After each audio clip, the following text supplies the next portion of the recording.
शेवग्याची भाजी ही सुकी बनणार आहे। सुकी भाजी कमी मसाल्यात कशी बनवली जाते ती मी तुम्हाला दाखवणार आहे। खूप छान लागते चवीला। जर तुम्ही ही भाजी करून बघितली तर तुम्हाला खूप आवडेल। आता त्यासाठी आपण शेवगाच्या शेंगा घेतल्या आहेत। त्या 4 शेंगा घेऊन मी स्वच्छ धुवून घेतल्या आहेत आणि मग ते आता आपण कापून घेणार आहोत। कापून घेतल्यानंतर त्याची सालं अशी काढायची आहेत। बघा याप्रमाणे थोडी थोडी सालं राहिली तरी चालतात, कारण जर सालं पूर्ण आपण काढून घेतली तर ते शिजताना खूप जास्त शिजून येतात। त्यामुळे आपल्याला थोडीफार तशीच ठेवायची, थोडीफार काढायची आहेत। आणि एका टोपामध्ये मी अर्धा ग्लास पाणी घालून थोडंसं मीठ घालून ते वाफवून घेणार आहे। फक्त 2 मिनिटं वाफवून घ्यायचं, जास्त वाफवायचं नाही आहे। आणि मीडियम गॅसवरती आपण 2 मिनिटासाठी त्याला उकळी आणून द्यायची आहे फक्त, आणि नंतर गॅसची फ्लेम बंद करायची आहे। आता आपल्या शेंगा झालेल्या आहेत। शेंगा झाल्यानंतर आपण शेंगासाठी जे वाटण लागतं ते करून घेणार आहोत। तर वाटणासाठी मी घेतलं आहे 4-5 तुकडे खोबऱ्याचे, आणि लसणाच्या पाकळ्या घेतल्या 7-8, आणि 2 इंच आलं घेतलं आहे। ते आपण बारीक वाटून घ्यायचं आहे। खोबरं हे आपलं ओलं खोबरं आहे। बघा याप्रमाणे आपण त्याचं बारीक वाटण करून घेणार आहोत। आणि आता एका पॅनमध्ये मी 3 टेबलस्पून ऑइल घालून घेतलं आहे। ऑइल जर तुम्हाला 4 टेबलस्पून पाहिजे असेल तरी तुम्ही घालू शकता। आणि फोडणी घालून घेतली आहे राई, जिरा आणि कढीपत्ता।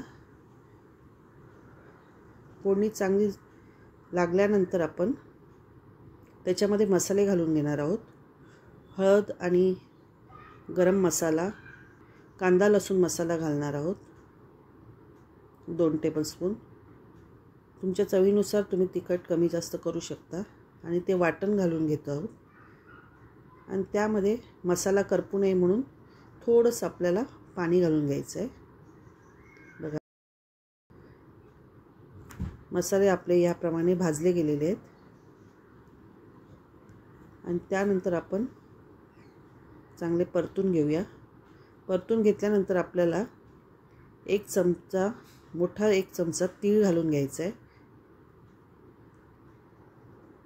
बघा तीळ आपण चांगले त्याच्यामध्ये मिक्स करून घेऊया, जेणेकरून आपले तीळ पण शिजले जातील, भाजले जातील। बघा मसाला चांगला भाजून निघालेला आहे। परतून घेऊया चांगला।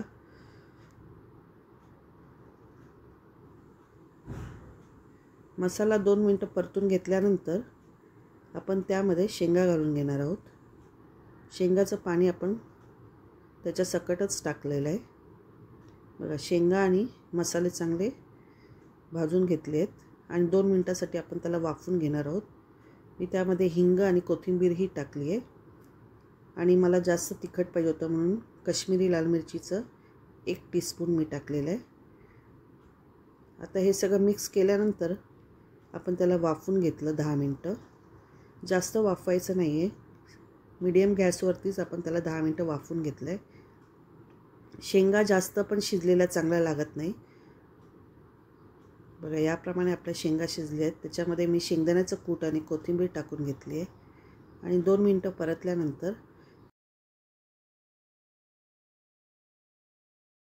शेवग्याच्या शेंगाची भाजी तयार झाली आहे। जर तुम्हाला माझी ही रेसिपी आवडली असेल तर प्लीज मला लाईक, शेअर, सबस्क्राईब करा। नमस्कार।